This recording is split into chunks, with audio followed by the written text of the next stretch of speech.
灼灼，何时春色入江河？无他，为顺水逐波。何故轻曲断离歌？无我天地间寂寞。心在穹苍断崖处静默。天北地战，日月阴怀，何以得世间那自在？自心中无有惧怕，情深不藏，情真不换。万古千秋有梦与悔，何以理沧桑而明媚？自心中无有挣扎，扶风摇远，自如纵横。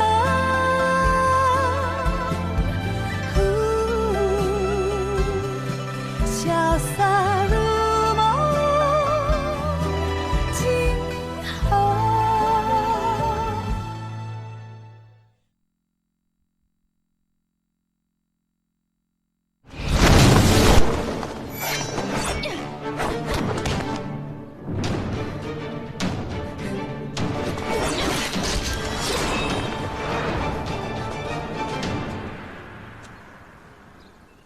nagpakita ka rin. Ano man ang nangyari sa nakaraan? Maaari bang sa ating dalawa na lang yon? Huwag mong idamay si Xiaoqi. Ako ang masusunod sa atin. Huwag mo akong utusan. Katulad niya, mamamatay ka rin!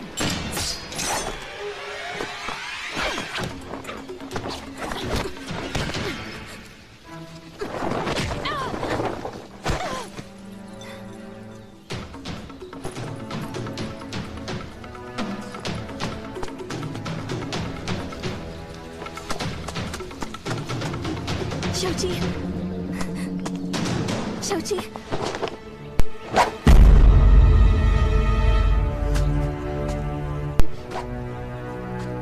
Nasaan siya? Si Xiaoqi. Mamamatay ka na nga. Nag-aalala ka pa sa iba?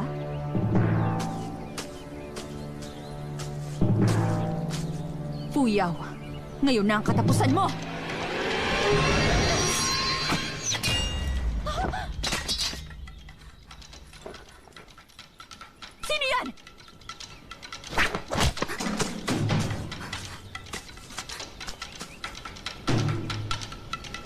Magpakita ka!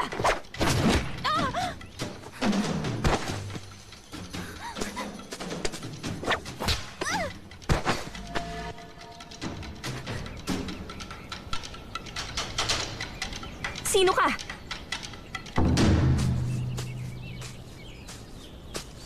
Ikaw na naman? Ako ang dapat magsabi sa'yo niyan. Mabuti nga iniligtas kita. Dapat magpasalamat ka pa. Sige. May magandang binibini na nakahandusay dito. Dalhin mo na siya, walang anuman. Ang kulit. Sumagot ka.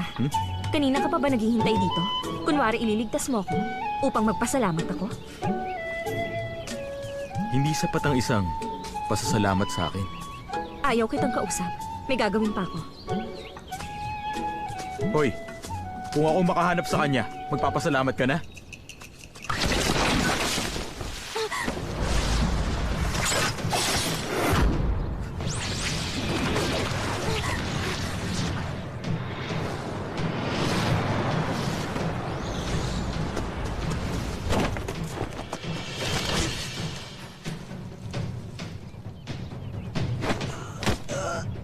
Xiaoqi!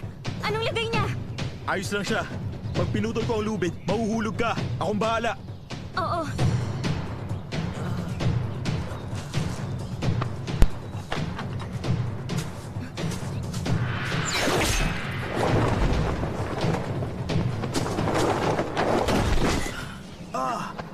Bitaw na! Ang liit mo, ngunit ang bigat mo. Xiaoqi! Xiaoqi! Fuyaw, Nandito na ako. sabi na ililigtas mo ako eh. Dahil dito napahamak ka. Teka, Bakit ba? kaugnay na ng buhay niyang Shukunli. Tapos siya kapag inalis mo yan. Paano na?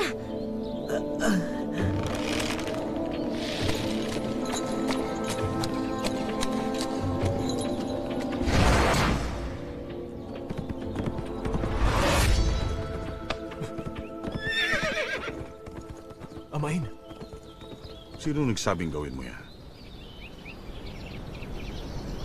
hindi maaring mabuhay si Shenpei.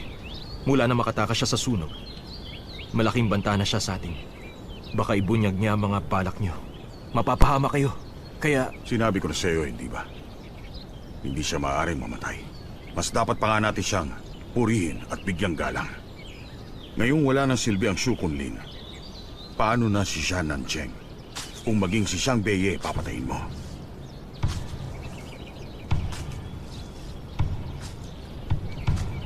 ibig niyo pong sabihin, Ayoko makialam sa kaharian ng Tiansha. Ayoko makalitan ng parehong magkapatid. At kapag pinatay mo siya rito, mahirap nang ipaliwanag ang pagnanakaw sa Shu Kunlin. naiintindihan ko.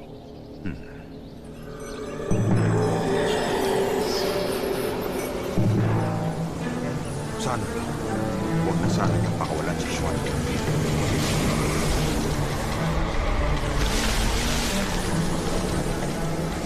Ano nangyayari? Umalis na kayo. Ako na rito.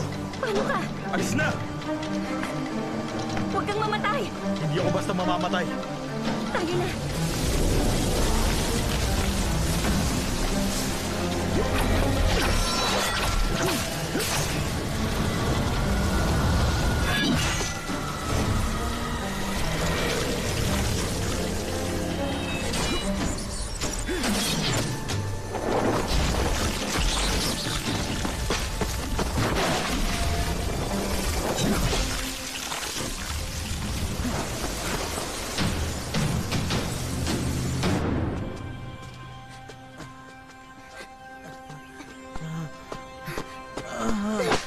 Xiaoqi!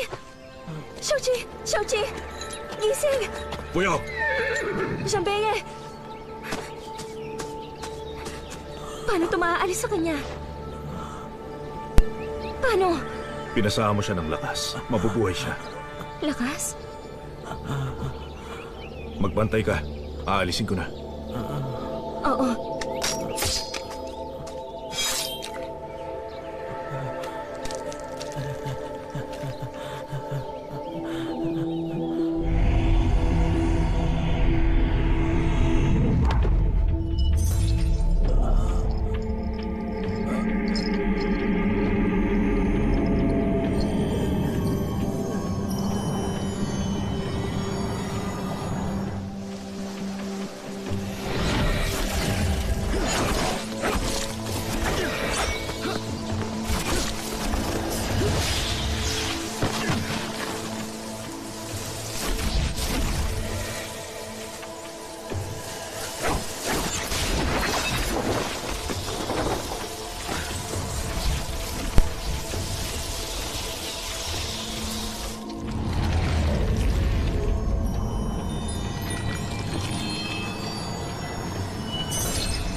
Xiaoqi! Xiaoqi! Xiaoqi! Xiaoqi! Salamat. Mahina siya dahil sa Shu Kunlin. Sasalinan ko siya ng lakas upang gumaling siya. Ikaw munang magbantay kay Xiaoqi. Mag-ingat ka. Babalik din ako.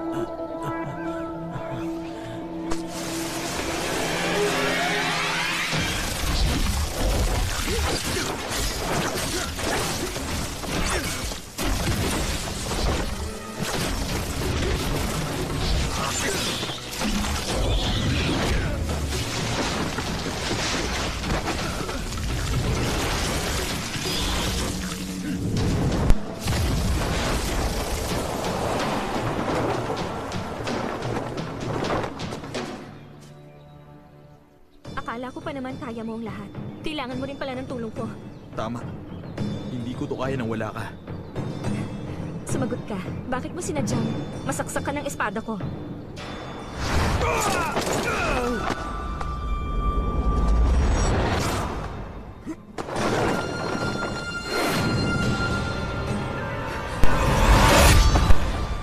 Kung di ko yung ginawa, titigil ka ba? Nagmukha akong walang utang na loob. Ngunit natandaan nila makatuwiran ka.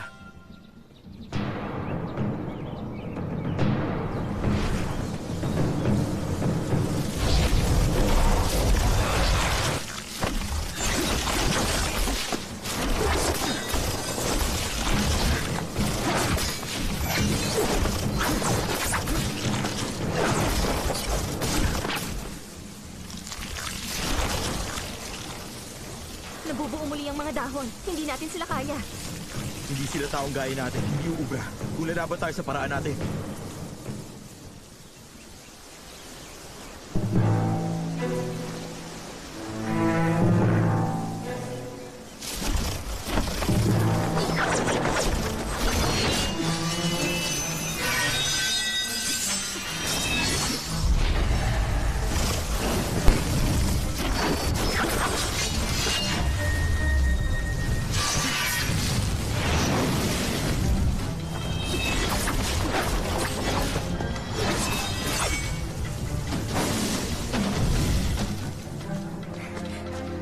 Gumana!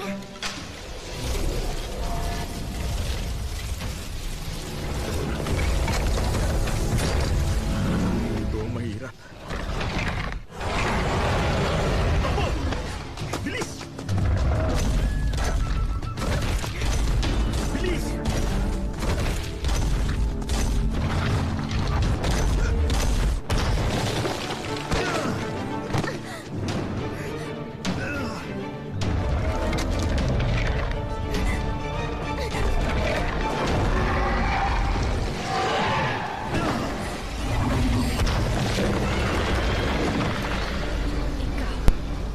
Kung hindi dahil sa kanya, ngayong araw na sana ang kamatayan mo.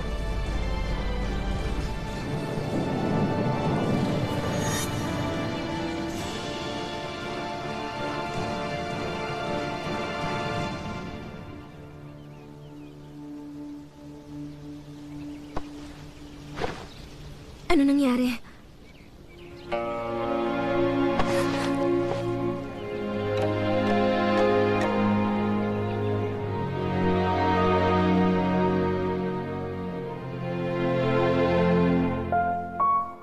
Nag-alala ka ba?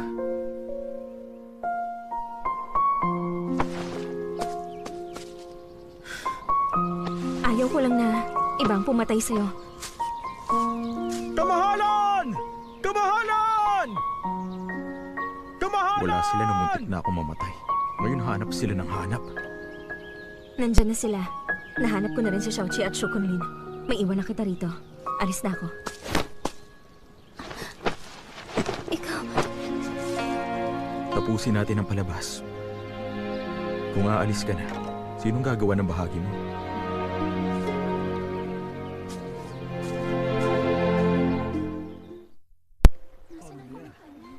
Tagal niya nang nawawala. Ay, nasa lang ang kamahalan. Nakakapag-alala. Amain, napakatahimik. Hindi po kaya... Ayun na siya. Ang kamahalan! Jiang Fang! Bilis! Kunin niyo siya. Ano nangyari to?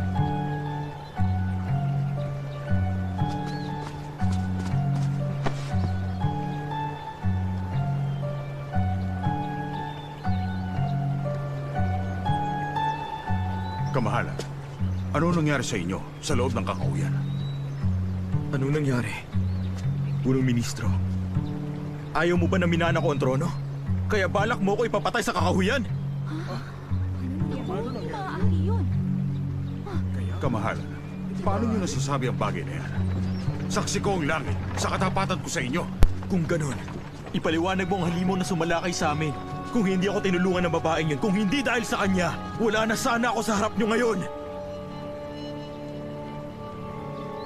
Ngunit, kamahalan, hindi halimaw ang sumalakay sa inyo sa kakauyan. Hindi rin mamamaslang. Baka pagsubok sila ng mga bathala. Totoo, pagsubok lang. Nakasulat yun sa kasaysayan natin. Sinasabing dumaraan sa ilang mga pagsubok ang mga magiging hari bago sila tuluyang makaupo sa kanilang trono. Tinatawag yung pagsubok ng mga bathala. Kung magtagumpay ang hari na malampasan yon, magtatagumpay rin ang kanyang kaharian. Isa itong magandang pangitain, kamahalan. Dakila kayo, mahal na hari!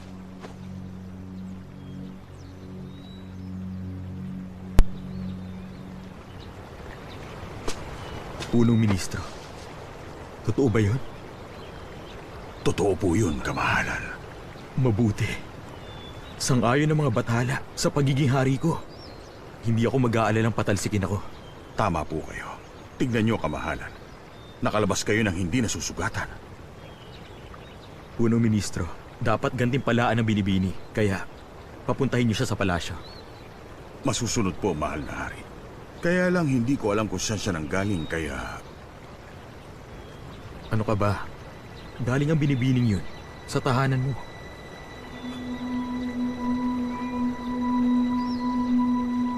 Sa tahanan ko?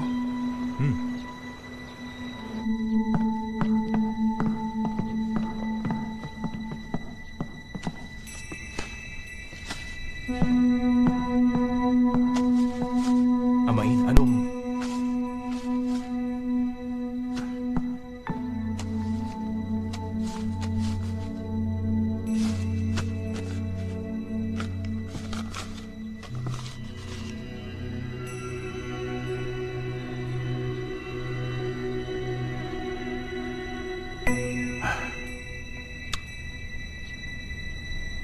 Nung pinadala nila rito ang dalaga mula sa Changning, ang sabi nila, pinagpala ng langit ang kanyang kapanganakan.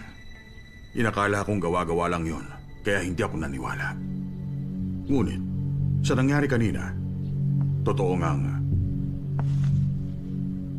makapangyarihan ang bituin niya.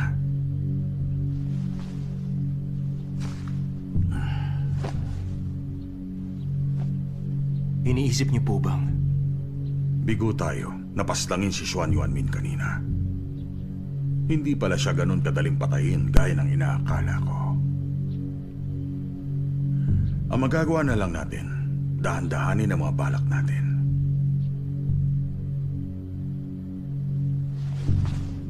Dahil akala ni Xuan Yuanmin, niligtas siya ni UNZ.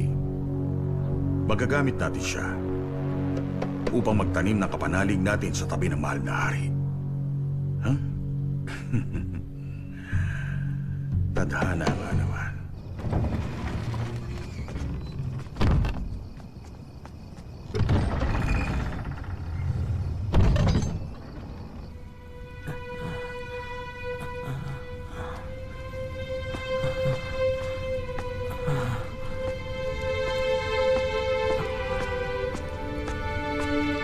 Eto ang budaga.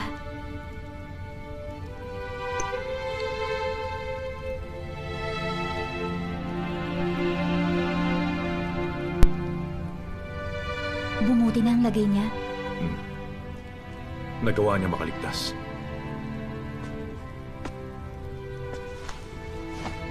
Nakakaawa. Labis siyang pinahirapan. Ayos lang siya. Sa ngayon, si Fuyaw ang nasa alanganin. Labis niyong naipakita ang galing niyo kahapon. Mamaya, pupunta ang punong ministro. Hindi pa ba kayo maghahanda? Anong sabi mo? Si Zhen pupunta? Hindi po yan ang mahalaga. Baka nakakalimutan niyo na ang balat kayo niyo. Ipapahama kayo niyan.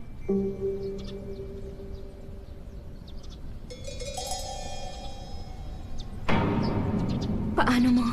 Hindi kayo maingat. Kaya pinabantayan po kayo ng aking amo sa akin. At sino ang amo mo?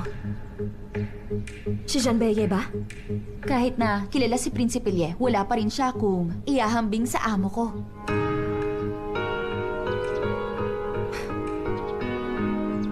Yung manluloko, no? Huwag na kayong magtanong, hindi ko sasabihin.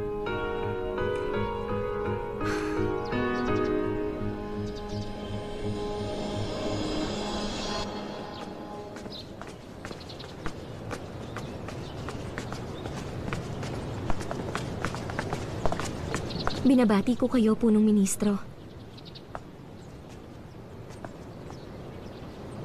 Bakit? Takot ka sa akin? Mula nang dumating ako rito, ngayon ko lang kayo nakita. Ang sabi po nila, isa kayong makapangyarihang tao. Hindi ko alam ang gagawin ko. Baka mabigo ko kayo. Ganon? Ano pa ang Nakatira ako ngayon sa inyong tahanan. Bakit? Ang sabi ng manggagamot na si Dongzong, nakasagap ako ng sakit sa kakahuyan, malakas itong makahawa. Natatakot ako na baka... Isa pa, hindi ako kaaya-aya. May balat ako sa mukha. Baka matakot kayo sa akin. Gaano man kaganda ang mukha ng isang dalaga, wala rin kung wala siyang kakayahan at magandang ugali. Nakikita ko matalino ka at mayumi. Magandang katangian yon. Yun ang mas mahalaga kaysa magandang mukha. Salamat po sa papuri. Ngunit nasobrahan ang iyong tapang. Paano mo nagawang makipagsabwatan? Makipagsabuatan? Napag-usapan na nila Chichi ng pagpili ng babae para sa inyo. Ngunit hindi nila inisahang nauna na kayo sa pagkilos tungkol dito. Nais kong makita ang gagawin nila. At hayaan mo silang maglaro. Ngunit matapos ang nangyari kahapon, may naisip akong bagong hakbang. Hindi lang magugulo ang balak ni Chichen. Makukuha ko pa ang nais ko. Buong buhay ko nasa loob lang ako ng tahanan. Paano ko po yun magagawa? Sabihin mo sa akin, paano mo nagawang iligtas ang hari sa kakahuyan kahapon? Kahapon, doon sa kakahuyan, nais ko lang makita kung anong itsura ng hari. Kaya tumungo ako ron. Ngunit umihip ang malakas na hangin at naghugis tao ang mga dahon. Ganun ba? Totoo po yun. Nilapitan ako ng mga dahon na naghugis tao. Dahil sa labis na takot, tumakbo ako palayo at nakasalubong ko ang hari. Pagkatapos, Sinugod kami ng mga dahon na hugis tao. Takot na takot po ako. Hindi ko akalaing gagawin niyo ng mahal na hari ang kamahalan. anong ginawa niya? Ang hari, nagtago po siya sa likod ko. Sa takot ko, hindi ko na alam noon kung saan ako tatakbo. Hinintay ko na lang ang kamatayan ko. Nang bigla namang may pumana ng palasong may apoy at nasunog ang mga dahon. Nakita mo ba kung sino ang pumana? Bago lamang po ako rito sa Taiwan. Wala akong kilala. At takot na takot po ako kahapon. Kaya nawalan ako ng malay. Pagising ko, nasa silid ko na ako. Totoo ba talaga yan? Totoo po ang sinabi ko. Mukhang may lihim na nagtatanggol sa hari. Pagpapala yun ng Taiwan at pagpapala rin sa'yo. Naniniwala ang hari na niligtas mo siya. Nais niyang dalhin kita sa kanya upang gawing babae niya. Hindi ako karapat-dapat. Patawad. Tandaan mong pinanganak ka na may maliwanag na bituin. Tadhana mo maging dakila balang araw. Malaking bagay sa Taiwan kung magtutulungan tayong dalawa. Maliwanag? Ang hari, punong ministro, ganyan ba kalaki ang tiwala niyo sa akin? Oo. Pag nakasal ka sa kanya, titiyakin kong magiging reyna ka. Ngunit kailangan mong maintindihan, ako ang dahilan kaya ka narito. Anumang maging buhay mo, ay dahil sa pag-uutos ko. Isang karangalan na makipagtulungan sa inyo. Ako ang bahala sa iyong angkan pag naikasal ka. Huwag ka na mag-alala. Simula sa araw na ito, ituturing na kitang inaanak ko. Maraming salamat. Sa ngalan ng aking angkan, simula ngayon, gagawin ko ano man ang ipag-uutos niyo. Magpapadala ako ng tagapagsanay upang turuan kang maging kagalang-galang. Kaya dapat, huwag mo kong bibiguin. Opo. Tumayo ka na.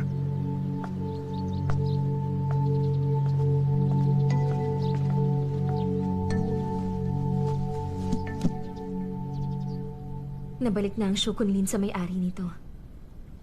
Nahanap ko na rin si Xiaoqi. Kaya bakit pa ako narito? Kung nais nyo na pong umalis, hindi ko kayo pipigilan. Humihingi lang ako sa inyo ng kaunting awa at pag-intindi. Hindi ako basta makakaalis.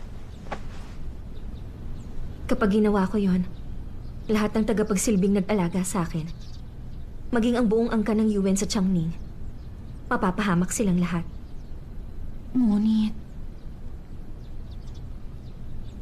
Ngunit hindi ako maaaring maghintay lang na ipakasal ako ni Chijen sa palasyo. Kung ganoon, may naiisip kayong hakbang?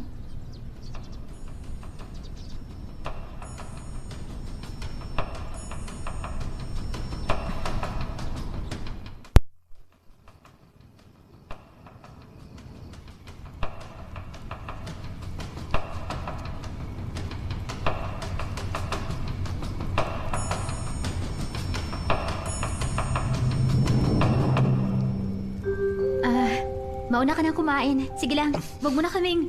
dahan-dahan lang. Bibigyan kita ng kanin. Dahan-dahan, baka mabulunan ka. Hindi ka mauubusan.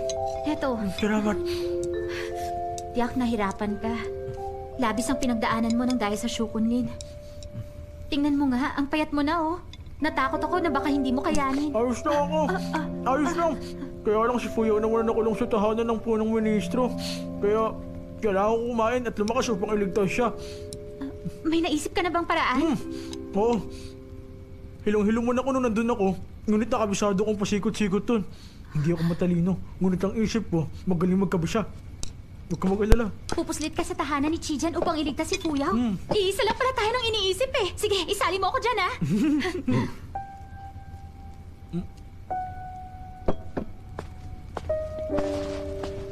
Ano pinag-uusapan niyo? Anong pinag-uusapan namin? Wala. Kababalik mo lang ba? Tiyak gutom ka na. Ipagsasandok kita. Binabalaan ko kayong dalawa. Huwag kayong magsisimula ng gulo.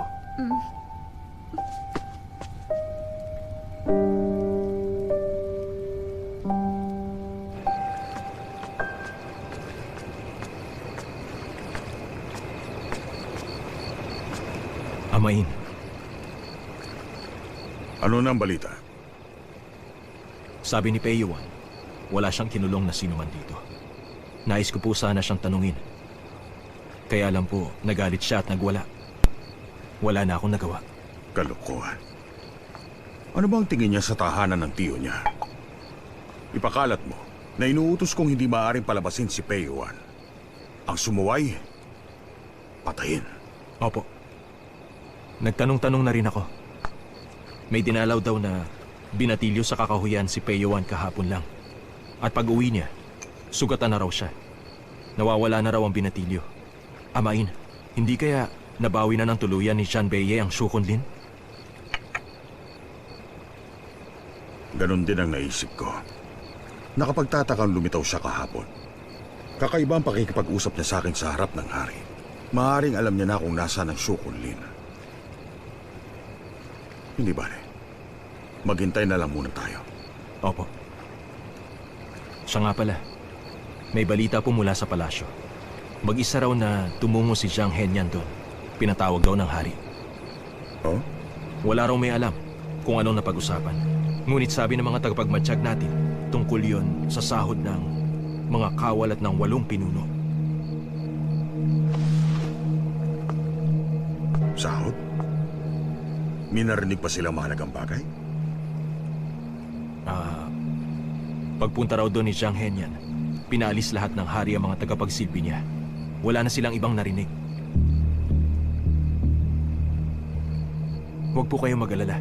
Ang mahal na hari na papaligiran natin. Huwag niyo na pong isipin yun. Huwag isipin. Sa loob ng 37 taon ko rito, hindi ako tumigil mag-isip. Puro mabababaw na bagay lang ang nakalat na mga tauhan mong yun. Ngunit hindi ang tunay na layunin ni Xuan Yuanmin. Dapat nang makasal ang hari sa lalong madaling panahon.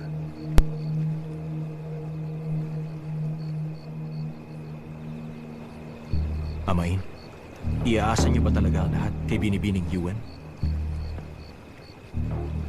Napakaraming mukha ang iisang tao. Bakit hindi natin samantalahin lahat?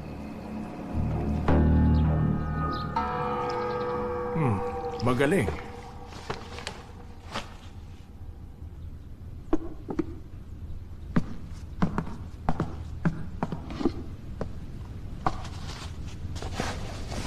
Ay, nako. Babae ng hari ang pipiliin. Hindi to pagkakataon upang tumanggap na suhol. Bawat pagpipilian, ang angka nila, gulang, tanda, at ugali, lahat ng bagay na yon ay mahalaga. Walang palalagpasin. Tingnan nyo ito. Ano ang babaeng yan? Anak na pinuno ng Jundong? Bakit nakasali sa pagpipilian yan? Mababang uri lang siya. Ilayo nyo na yan. Tumating na ba ang oras? Ihanda nyo na.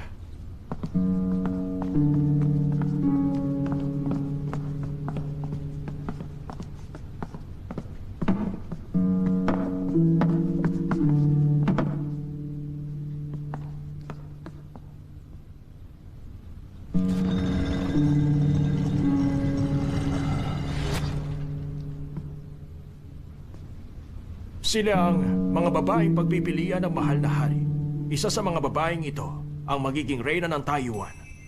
Itanim nyo sa isip ninyo na hindi tayo maaaring magkamali. Opo. Napakaraming panlihab. Saan niyo to nakuha?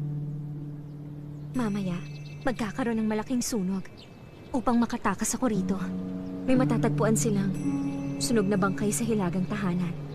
At pagkatapos nun, wala na si Yuanzi. Pinag-isipan niya talaga to ng mabuti. Ngunit kahit na ganon, kailangan ko ang tulong mo. Hindi man lang ba sumagi sa isip niyo na sumilip sa palasyo ng Taiwan? Kayo rin, mukhang maganda ron. Ibahin mo ako. Amain, heto na po ang mga pagpipilian.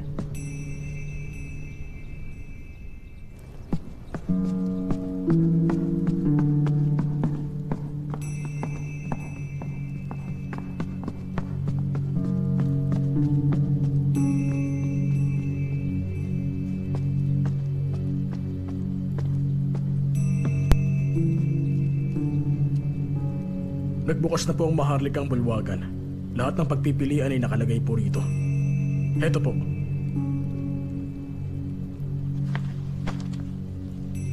Hindi na makapaghintay si Chizhen. Ginagamit niya ang kapangyarihan niya. Sige. Titingnan ko ang mga babaeng hinanda niya.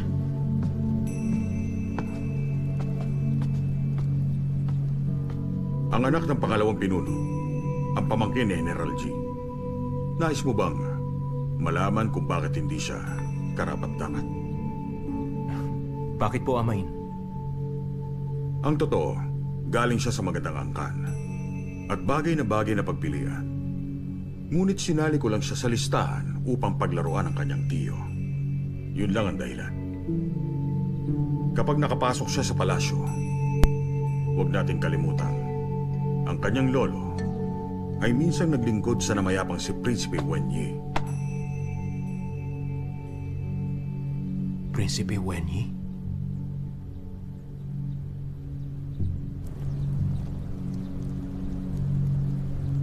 Gao Puro, nagmula sa shipping.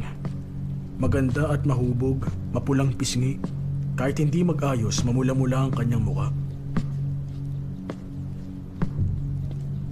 Nais pa rin ng prinsipe ng shipping na palawakin ang kanyang nasasakupan sa kabila ng katandaan. Hindi niya palalampasing pagpilian ng kanyang anak. Jianshui, pinakabatang dalaga ni Jianshen. Mapungay na mga mata at babaeng babae. Ang bewang niya. Si Jianshen ba ang tagasunod ni Jiang Henyan noon? Kung ganun pala, iminungkahi siya ni Pinunong Jiang. Oo. At hindi. Alam ng lahat na si Jiang Henyan ang nagpasok at nagsanay kay Jianshen, kaya mataas ang paggalang niya rito.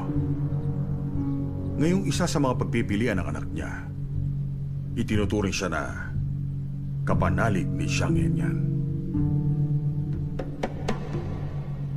Bakit niyo pinili ang anak niya? Alam mo naman na, hindi ba? Si Jianshen, matagal na panahon ko na siyang tinutulungan. Dapat, may isa akong pagkakatiwalaan. At palihim na, tiyak na aayon ang lahat sa mga binabala ko. upang magtagumpay. Tama po kayo. Ngunit sino po ang nais niyong maging reyna?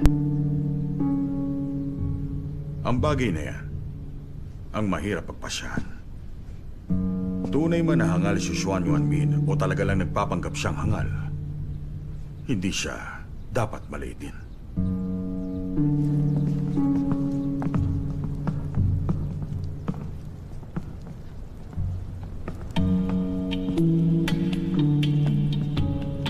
Kamahalan, sa palagay niyo,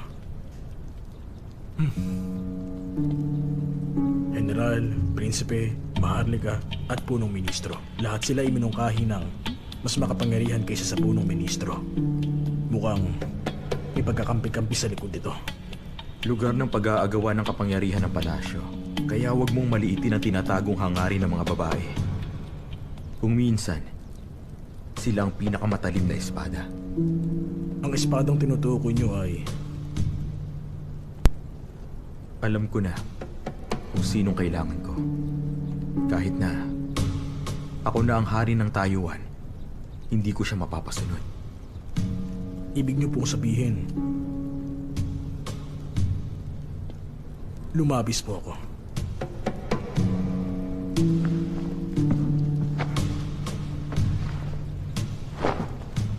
May mangyayaring masama mamayang gabi.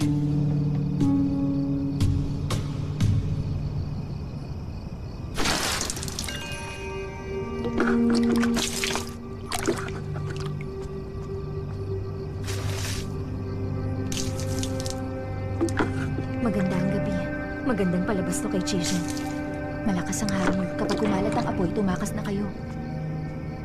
Salamat ha. Pakisabi rin sa amo mo.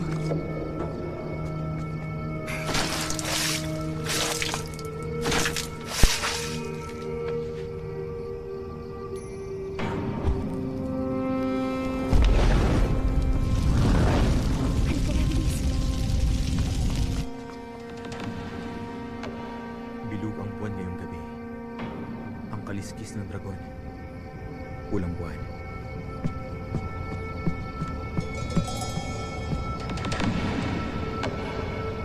Anong oras na? Malapit na pong maghating gabi. Nasuri ko na rin ang galaw ng panahon. Handa na ang lahat. Kayo na lang hinihintay.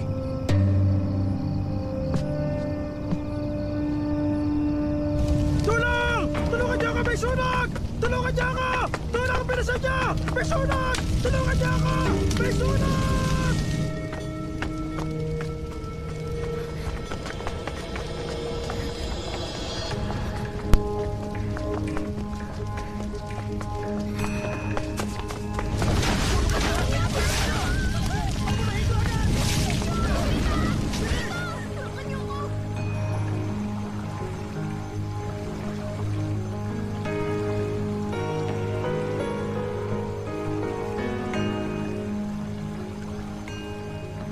May ganito pala talagang kahiwagang bagay.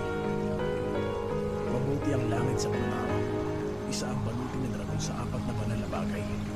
Matapos daw ang digmaan sa Chongka, pinaamo ng mga bakhala ang apat na halimaw upang mapanatili ang kapayapaan sa mundong ito. Apat na banal na bagay ang iniwan dito. Kamahalan, ano ba talaga ang balutin ng dragon?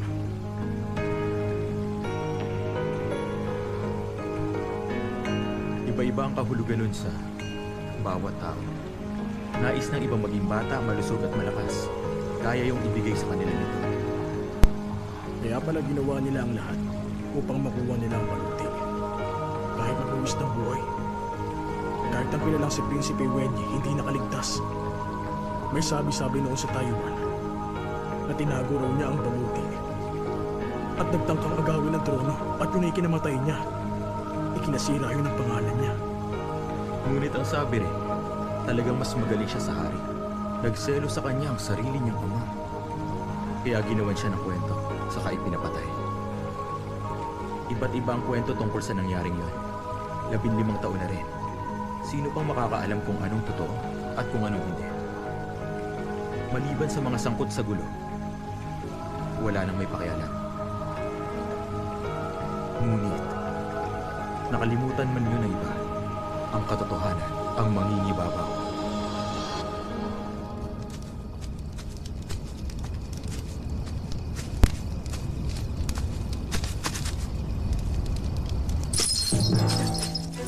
May nakapasok!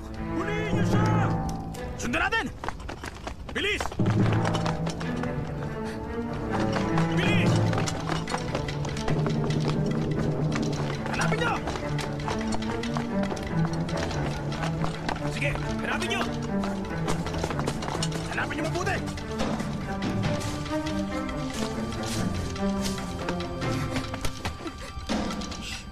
Ako to.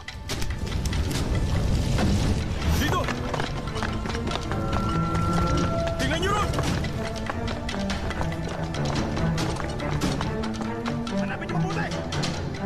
Sumunod ka.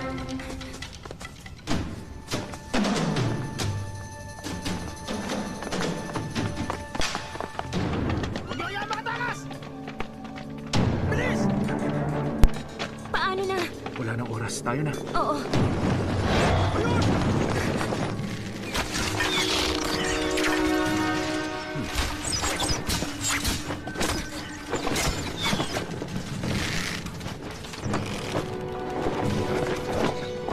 Puyo!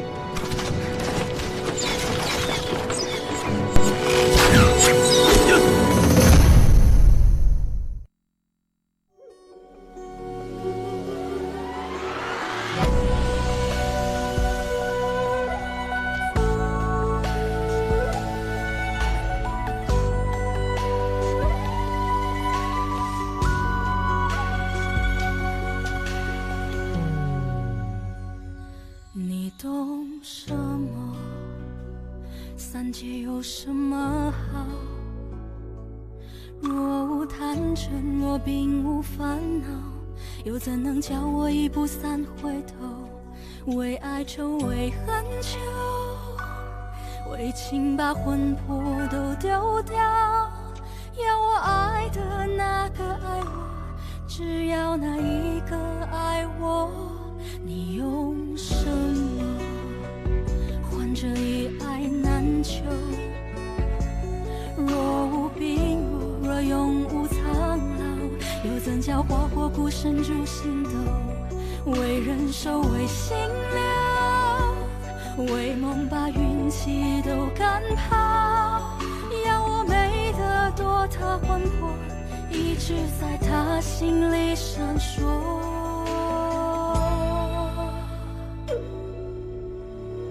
有道说，此心所求，不过翻云覆雨厮守。求若不得，执念悬心，眉头紧锁。有道说，来世若求，唯愿寒蝉仗马参透。梦为星球，赐我爱愁，半生着落。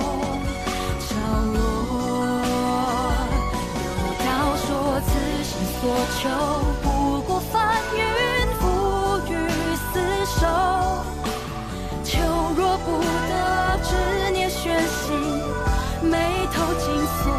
有道说，来世若求，唯愿寒蝉